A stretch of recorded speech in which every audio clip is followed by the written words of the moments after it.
si estoy aquí en el centro, la veo en la sombra, y esta cara tiene iluminada esta parte, esta cara tiene iluminada esta parte, siempre mejor. Es decir, que con un círculo de personas, solo mirando a las caras de los demás, se ven directamente las fases de la luna. Hay otras dificultades en este modelo de rotación, por eso Cristina, por favor. Y, por ejemplo, un problema es saber si la luna, ella es la Tierra ahora, el Sol está allá, aquí luna nueva, luna que crece, luna llena, luna calante, fine del ciclo. Pero la luna ha rodeado alrededor de la Tierra, pero ha rodeado también sobre sí misma o no. ¿Quién lo sabe? Es fácil, pero no se ve tanto. En cambio, si pongo la luna muy cerca y hago esto se ve mejor. Y si en la Tierra ahora es esto, y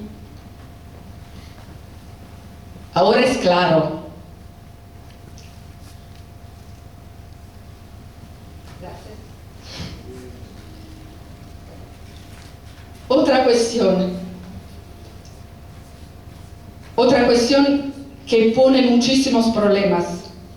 La luna tiene dos caras, pero dos caras en el sentido de que hay una cara visible desde la Tierra siempre y una no visible hasta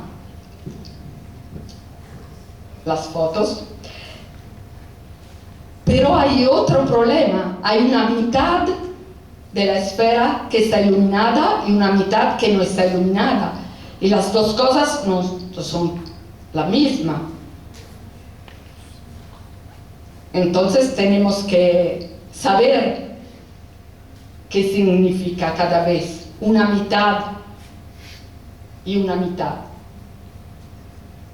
Y las figuras de los libros muchísimas veces producen obstáculos didácticos con este problema, porque hay más referencial en la misma figura que no son declarados y que tienen un punto de vista en la Tierra y alrededor y afuera del sistema, así que no son muy claros.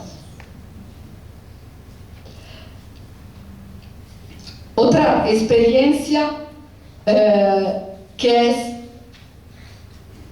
para mí importante porque es sobre la sombra, sobre la luz del sol, pero que otra vez tiene como protagonista la persona misma que hace las medidas.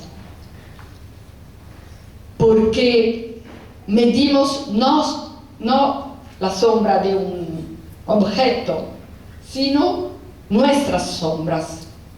Y este hecho de partir de algo que nos appartiene es más interesante de un lado y es útil porque podemos hacer la experiencia todas las veces que queremos, porque siempre tenemos con nosotros el cuerpo. La sombra se mide con su propio pie, porque en cada altura, en media, hay 6 pies y medio en todos nosotros humanos. Así que si cada uno mide la sombra en el mismo momento, sea un niño o sea mayor, con una altura mucho mayor, el número de pies que está en la sombra en ese momento es parecido para todos. Y eso es interesante también, seguir las medidas que son discretas, cada media hora, cada hora, no sé, pero que se pueden poner en un gráfico donde hay una continuidad del fenómeno que en cada día. Y bueno,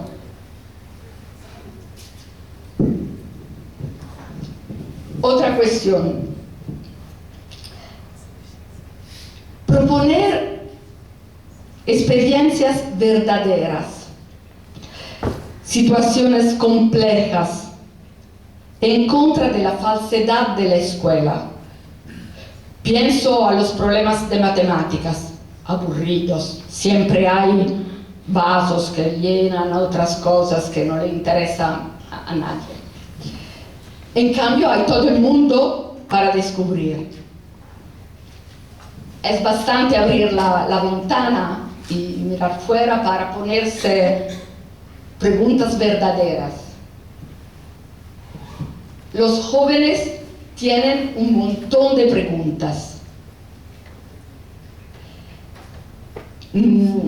Peano, un matemático, que no estaba interesado a la enseñanza, sino a la matemática, observó que en los libros de texto universitario salieron todas las preguntas, solo hay afirmaciones. Salieron las preguntas de la ciencia. ¿Por qué llegamos al concepto de límite? ¿Por qué nos pusimos una cuestión? ¿Por qué llegamos ¿por qué Kepler llega a una ley? Porque tenía una pregunta. ¿Cuál es la pregunta? La pregunta se perdió. La escuela está vacía de preguntas. Y tal vez los niños no son capaces de hacer preguntas. Y eso es horrible. Porque es la muerte del conocimiento. Si uno no tiene preguntas, stop. Puede terminar la escuela. Una escuela que produce esto no tiene buenos resultados. Y nuestras escuelas muchas veces no tienen buenos resultados. No por los test internacionales, sino porque la gente no tiene cuestiones serias. Por ejemplo, es verdadero, es fuerte, es complejo el encuentro con el arte, con la historia de las ciencias, con contenidos culturales altos. A mí me gusta muchísimo, sobre todo en Italia, porque la conozco mejor, pero en todo el mundo, buscar las trazas de astronomía en las ciudades, en los manufactos humanos, en el arte. Esta es Florencia, la iglesia de Santa María Novella, cerca de la estación, y hay dos instrumentos muy sencillos de Ignazio Danti del 1500, que están allí desde 500 años y que, bueno, podemos pasar horas a entender todo lo que hay en estos instrumentos.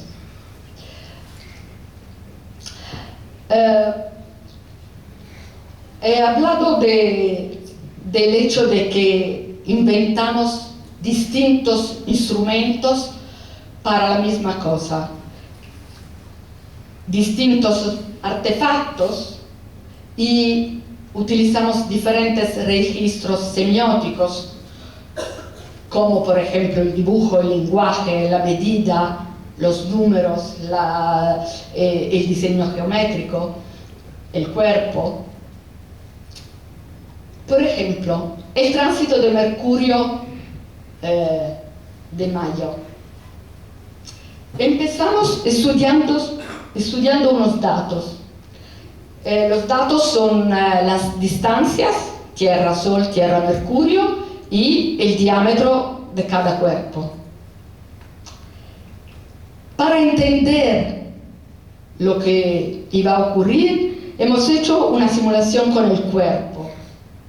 Hay un Sol, bueno, una reducción a escala de 1 metro de diámetro. La distancia de la Tierra son 100 metros. Mercurio se encuentra aquí, a 40 metros. Y si el Sol, como es aquí hay 1 metro, disculpe, aquí hay el Sol, aquí hay 1 metro, para los 100 metros. Aquí hay Mercurio de 3 milímetros. Aquí hay la Tierra, el punto de vista con binóculo, porque no se ve a simple vista Mercurio de 3 milímetros que transita adelante de un Sol que está a 100 metros. Así que, ¿qué se ve en este espacio grande? Se ve porque se va marchando que el espacio en el sistema solar es casi todo vacío. No hay nada. Margherita decía de los cuerpos celestes son nada que se ven, sobre todo de las cometas. Bueno, Mercurio es un nada que se ve. Y después de hacer toda esta simulación, cada uno de los alumnos inventa un modelo que le explica a él por qué el tránsito es una cosa tan rara, por qué lo esperamos como una cosa especial y nos preparamos para este día como en todo el mundo lo hacen, todos los que pueden verlo. Y así hay alguien que con dibujos se pone la cuestión por qué no hay tránsitos en cada conjunción inferior de Mercurio. Y si hacemos las órbitas, bueno, las órbitas no son complanares, se puede construir esto, y tienen distintas velocidades los planetas, y se puede construir un modelo por esto. Y finalmente, el día de la observación, estamos preparados, pero es una maravilla de que este punto sea tan pequeño frente del Sol verdadero como en el modelo nuestro. Y además, interesante el intercambio con el hemisferio, con Brasil, con Argentina, para ver que, bueno, los dibujos son distintos porque una vez miramos así, una vez miramos así, y todo cambia. Y esto del cambio de punto de vista es una de las cosas más importantes de astronomía. Entender cuál es el punto de vista y cuál es el sistema de referencia cada vez. Y después nuevas preguntas salen. Eso significa que la enseñanza fue interesante. ¿Por qué no fue como de noche, como el eclipse con la luna? Mercurio y la luna tienen casi el mismo diámetro. ¿Cuál es la cosa distinta?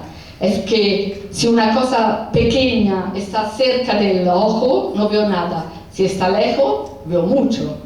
Y la luna está muy cerca y Mercurio está muy lejos. Otra vez, son las relaciones que son importantes. Es la complejidad, saber cuántos elementos tengo que considerar para aprender algo. No son nociones distintas. Un capítulo, planetas. Un capítulo, le fases de la luna. No es así. Nada en la comprensión del mundo es así, separado. Esto es el positivismo, es el reduccionismo de la escuela, pero no marcha. No marcha porque la gente no sabe casi nada en astronomía. Todos piensan que a mediodía en todo el mundo no hay sombra, todos piensan que quizá las fases son como los eclipses, todos piensan que las estrellas fijas no se mueven en el horizonte. Bueno, es que hay muchos elementos problemáticos, porque el problema es el diálogo, la dialéctica entre lo que se sabe, lo que se piensa y lo que se ve en el espacio verdadero, en el cielo y en la tierra. Por ejemplo, ahora el Sol está en Leo. Y si le pregunto, ¿dónde está ahora la constelación del Leo? Hay alumnos que dicen, oh, no sé, buscan así, pero han dicho que el Sol está en Leo. No, saber esta cosa no es el mismo que saber, que ponerla en relación con lo que se ve realmente. No sé si es tanto claro. Si no es claro, Otra vez el problema 3 dimensiones, 2 dimensiones. Con los dibujos, nosotros decimos que los rayos del Sol salen radiales del Sol, pero llegan paralelos al suelo y son oblicuos respecto al suelo. En los dibujos no es fácil poner todo esto en el mismo dibujo. ¿Por qué? Porque hay otro problema que vemos un rato después.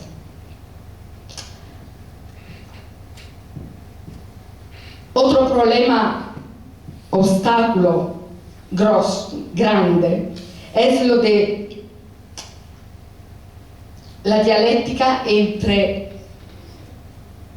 hablar y mirar, ver, como en un sistema geocéntrico, con una tierra fija,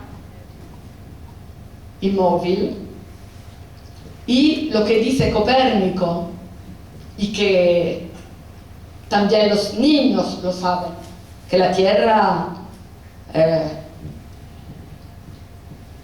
ruota alrededor del Sol. El problema es que sirve mucha observación sistemática, como Galileo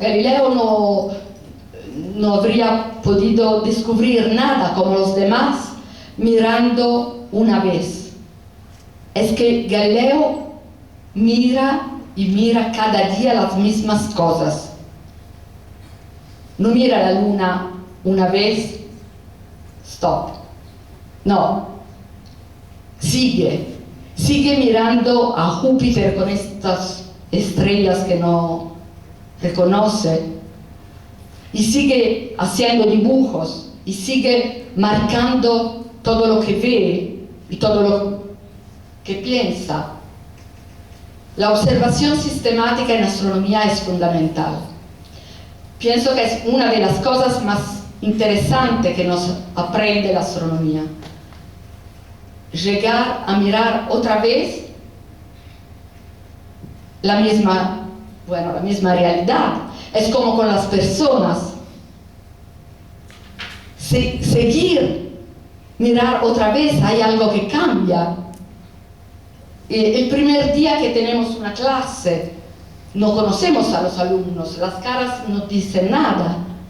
Después de un tiempo sabemos que este le gusta más una cosa, que este le gusta hablar, que este le gusta, que tiene una dificultad en una cosa. Las caras llegan a ser vivas.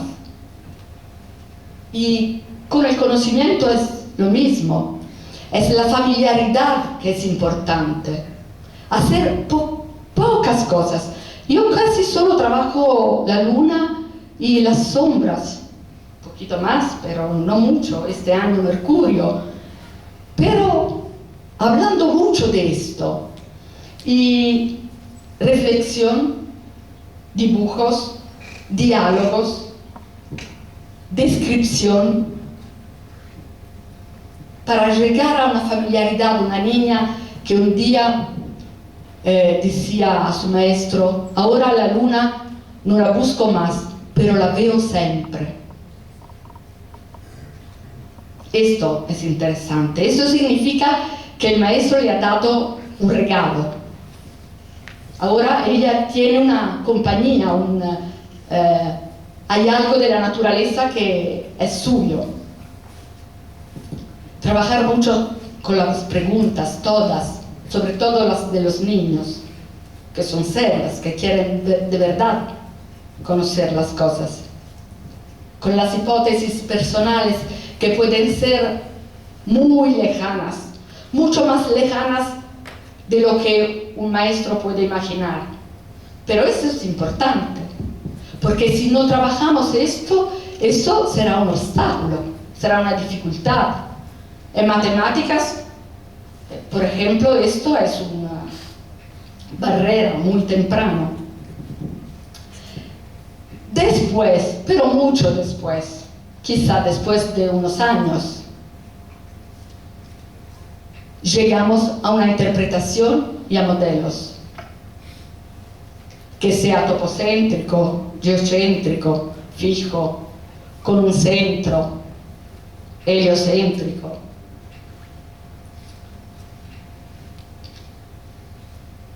Tenemos que considerar cuánto es difícil poner en diálogo todo esto, porque el lenguaje en todas nuestras lenguas latinas, no sé, en chino, es como en un referencial topocéntrico.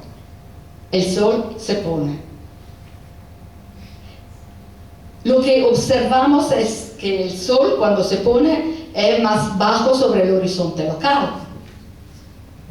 No observamos la tierra rodear de otro lado. Lo que pensamos, o lo que llegamos a saber, es que es la tierra que rodea hacia el este y todo esto. Pero es importante en muchos programas escolares, está marcado pasar de una idea tolemaica a una visión copernicana. No, el problema no es pasar, porque sería falso. Sería... lo que es importante es saber vivir en esta compresencia de dos visiones. Topocéntrica, nuestro punto de vista central de la Tierra, global terrestre, de una Tierra fija, y externa a la Tierra, que para unos fenómenos puede ser heliocéntrico, pero para otros, porque el importante con Galileo es que finalmente hay muchos centros, no solo la Iglesia de Roma, no solo la Tierra, no solo el Rey Sol, sino hay muchos centros. La Tierra para la Luna, Júpiter, el centro de la Vía Láctea, y esto está ligado con el nivel de aproximación en que trabajamos, dónde estamos trabajando, que es un centro para que las órbitas no son cerradas, no son círculos, no son elipses. Esto depende del nivel de aproximación. Y una cosa que para hacer todo esto, a la palabra aparentes, yo prefiero la palabra observado. Hay movimientos observados, porque cuando se dice aparente, ¿se entiende qué es aparente? En italiano es un poco una cosa aparente, no verdadera, como una apariencia, como un fantasma. Lo que vemos con nuestros sentidos es verdadero, muy verdadero, lo vemos. Así que esto es lo que observamos. Después podemos describir la misma cosa con otro lenguaje, con otro sistema de referencia, etc. ¿Sí? El inglés ha traído como consecuencia nefasta de su expansión la aceptación de aparente como evidente, que es exactamente lo contrario de falso. Sí. Entonces tenemos otro problema más que está también asociada a al término, ¿no?, de aparente en italiano, en castellano, sí. El lenguaje, en portugués. El lenguaje es muy interesante, pero tal vez el lenguaje vehicula obstáculos. Sí. Y cada lengua los suyos. Estamos importando otros que ni siquiera son nuestros. Sí, además.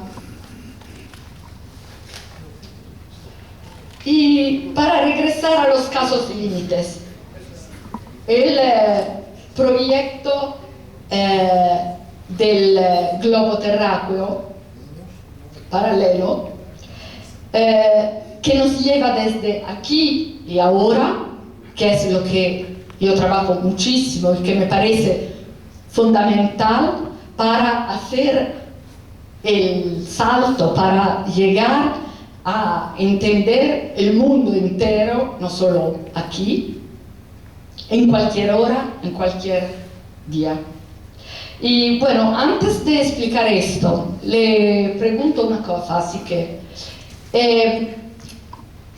imagina que detrás hay el norte, que la puerta es al sur. Pueden indicar con un brazo tendido así, que puede indicar en todas direcciones, dónde se encuentra Groenlandia. Aquí estamos en Brasil, estamos en Goiânia. ¿Dónde se encuentra Groenlandia? Norte a mis espaldas. ¿Puedes levantarte con tu brazo, uno cualquiera, sí? No, detrás.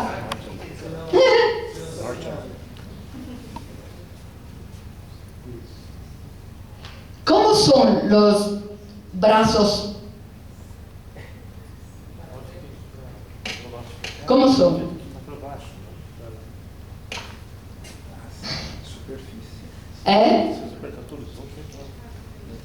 Si tú miras allá, imaginas de pasar el techo, ¿hay Groenlandia o hay una estrella? Hay una estrella, quizá. Pero esto en todo el mundo, en todos los niños, adultos, astrónomos en el observatorio. En Italia yo pregunto dónde está la Noruega. Todos. ¿Dónde está la Noruega? ¿Dónde está la Groenlandia? En cambio, con un brazo bien tendido. ¿Así? No. Más bajo, mucho más bajo. Es verdad que es el hemisferio norte, es verdad que está al norte, pero está abajo. ¿Por qué está abajo? Porque si en cambio de utilizar este objeto, que si es utilizado solo, así con su soporte fijo, es un obstáculo didáctico.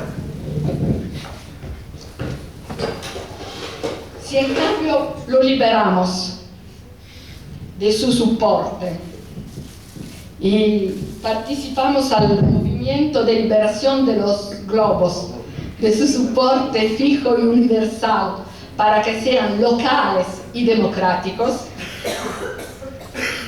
y lo ponemos como la tierra verdadera.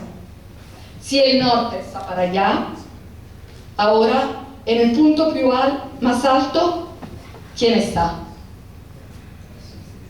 Goiânia, claro. ¿Esto qué significa? Significa que si estamos en la Tierra del Fuego,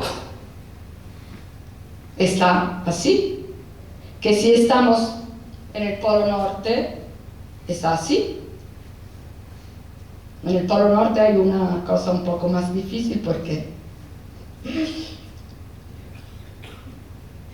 si estamos... Y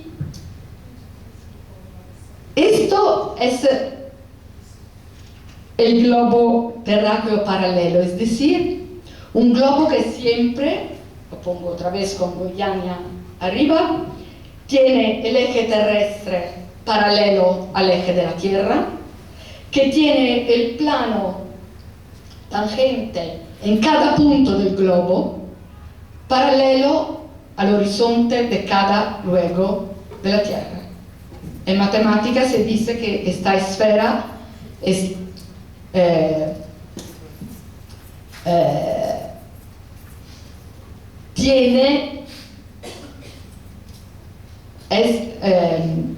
en la misma posición frente a las direcciones y con todos sus planos.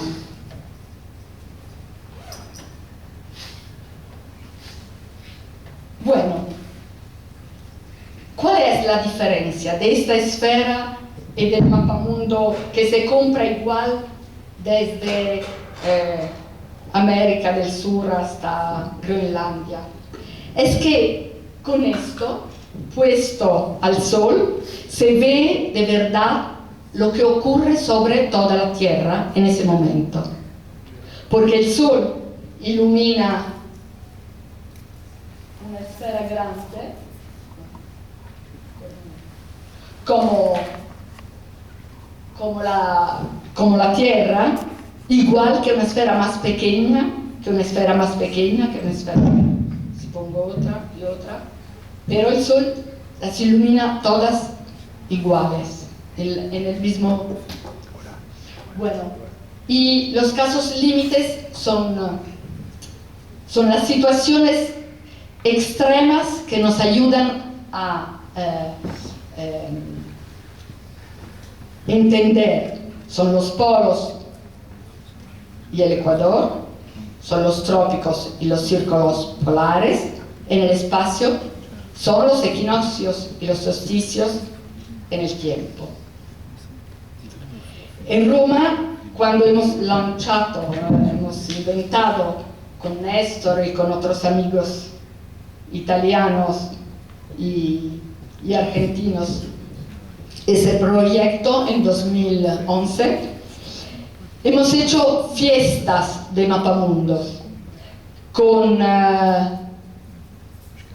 música, con cantos, con muchos instrumentos, con muchísimos mapamundos en un barrio muy intercultural de la ciudad, cerca de la estación Termini, y cada uno que llegaba, ¿de dónde eres? De Colombia, escribes, vengo de Colombia, y pones tu globo como si fuera en Colombia. Vienes de Malaysia, pones y escribes en tu lengua, así que al final del día habíamos un montón de globos de todo el mundo.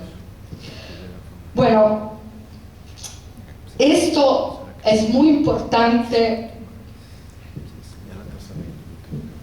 para llegar a la relatividad de los puntos de vista, de un punto de vista simbólico, geográfico y cultural, porque sobre todo para la gente del norte, del occidente, de los países ricos y tecnológicos, es importante no siempre estar encima, como estamos en el globo fijo, sino tal vez estar así como vosotros, que siempre están cabeza abajo en los globos que se compran.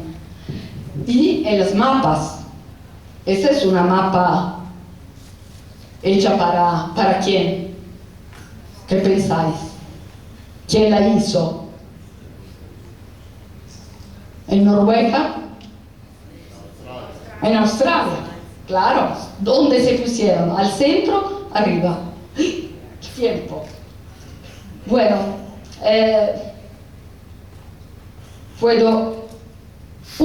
otro problema es que, como para los rayos del sol, radiales y paralelos, hay muchas cosas que en el espacio grande, en lo que yo llamo el megaespacio,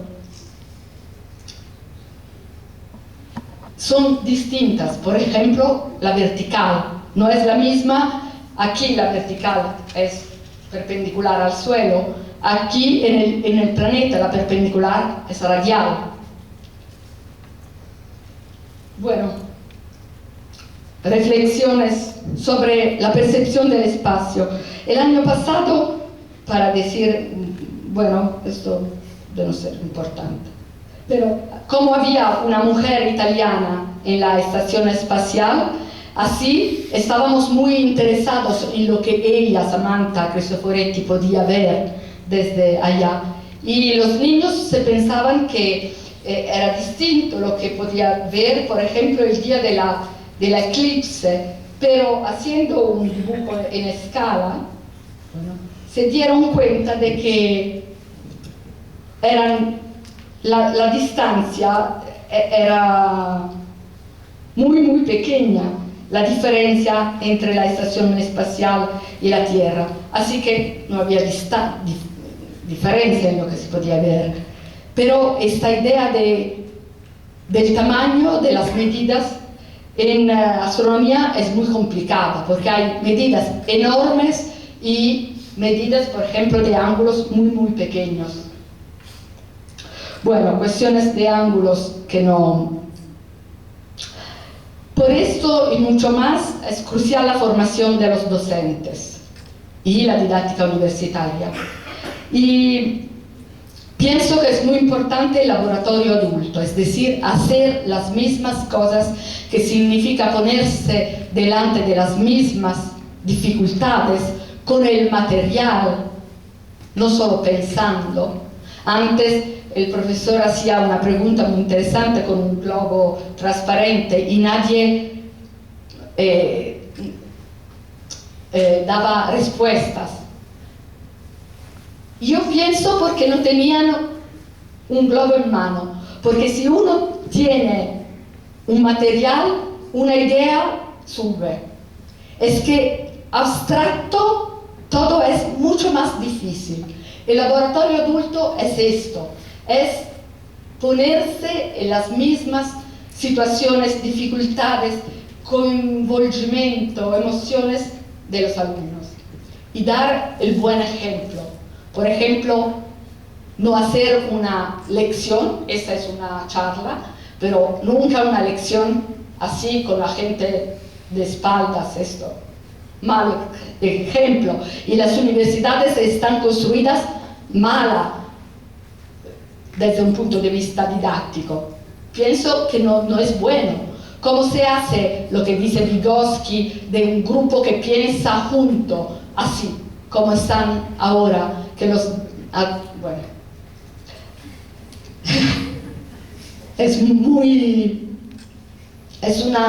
Pero los espacios no son neutros. Bueno, lo que trabajamos son las concepciones iniciales de... Esto no marcha más. De los alumnos, que tienen no que cambiar, sino que llegar a ser más ricas, de tener más conexiones con más elementos. Y para que sean más ricas, es importante que un profesor conozca los obstáculos, las dificultades, los errores que pueden hacer sus alumnos, como decir que la Groenlandia está allá, pero saber por qué, saber que si todas las mapas están así, esto ayuda el problema. Y de otro lado, conocer todo el contexto en que se trabaja y darle muchos medios distintos a sus alumnos, no solo cálculos, no solo palabras. Bueno, ¿cómo se hace la evaluación? Claro, si se trabaja así no se puede evaluar con un test, en otro modo, pero lo cuento otra vez. Y me parece muy importante de que el cielo es emocionante para todos, y con la astronomía en la escuela debemos tener cuidado para no romper la relación íntima de cada uno con el cielo. El problema de poner las cosas en la escuela es, como lo decía antes, de matar esto.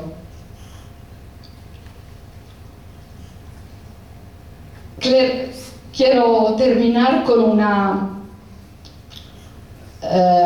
un texto de Italo Calvino, un intelectual italiano judío del siglo pasado, que entre otros escribió unas lecciones, una sobre la leggerezza, no tener peso, ser ligero.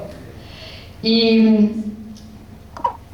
habla de Perseo,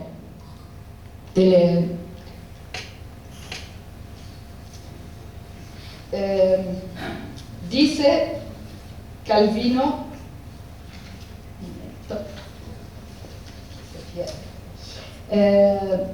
que en momentos de contexto en que el humano parece muy pesado, pienso que sería importante volar como Perseo en otro espacio. No estoy hablando de fuga en el sueño o en el irracional. Quiero decir que tenemos que cambiar mi manera de relacionarme, mirar al mundo con otra mirada, con otra lógica, con otros medios de conocimiento. Perseo en el mito es un paradojo porque el cielo que está en alto, pero nos permite de mirar a la tierra y de cambiar nuestro punto de vista sobre la tierra. Y para la escuela esto es importante, cambiar el punto de vista, dejar las aulas, irse afuera y resolver los problemas como Perseo en el mito, salvar a Andrómeda, las constelaciones que están cercanas y que nos ayudan en este contexto. Para la escuela, para mí sería sobre todo dejar las aulas, ir en el mundo verdadero y dejar las palabras y darle más tiempo al silencio. Gracias.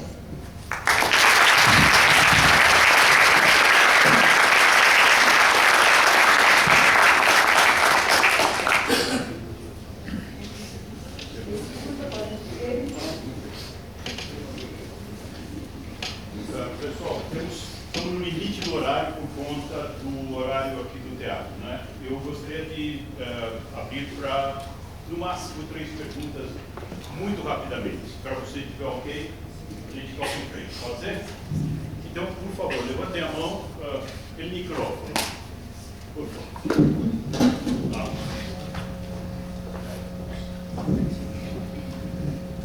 Quem que vai fazer a primeira? Levanta a mão, por favor. Também será que não tem pergunta? Ah, aqui. De longe.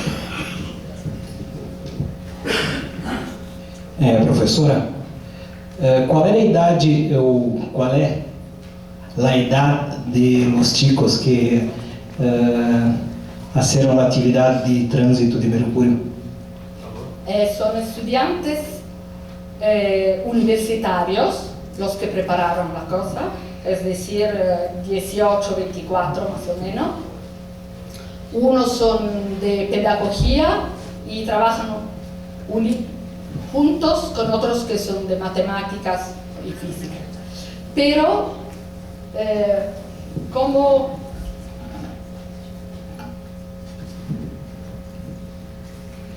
una forma de evaluación mía es hacer una exposición de los alumnos final, no un examen conmigo que yo le pongo preguntas, sino ellos preparan algo y lo explican a niños.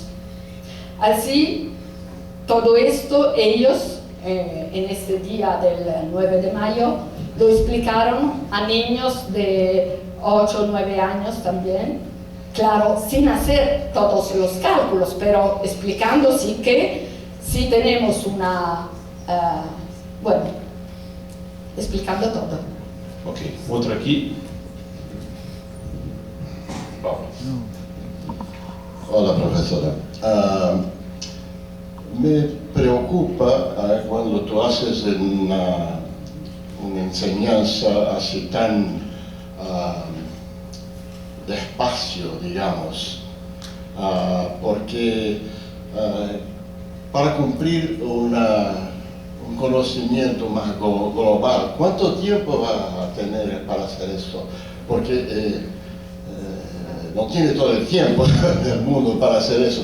Y claro, eso que me preocupa, porque me encanta ver lo que hace, pero vivimos en un tiempo en que las cosas hacen con mucha prisa, ¿verdad? Entonces, ¿cómo piensa en cuanto a esto, digamos, es muy lento el aprendizaje? La pedagogía de la lentezza. ¿Se entiende? Lentezza es quizá muy femenina, pero a mí me corresponde. Y mis alumnos aprenden un montón. Finalmente saben solos, si quieres mirar los cuadernos que he llegado, cuántas cosas descubren.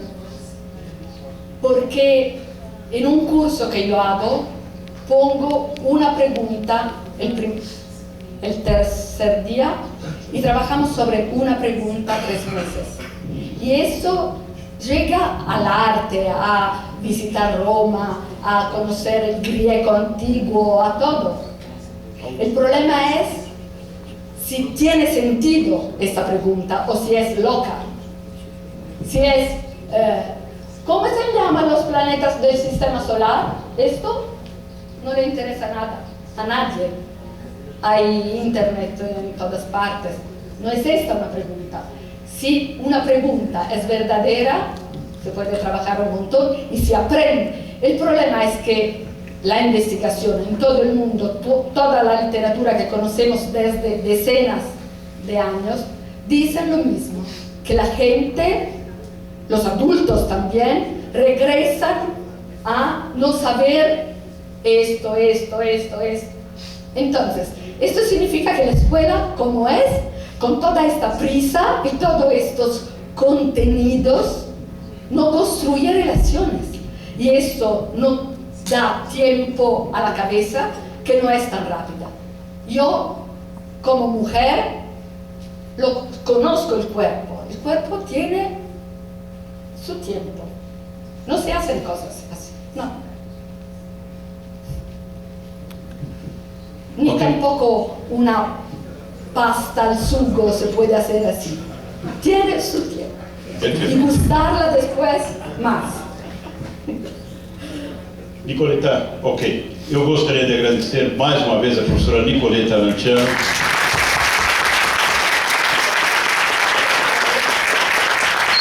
Quero agradecer a presença de todos vocês e bom descanso e até amanhã. Às 8, por favor, tá? Às 8.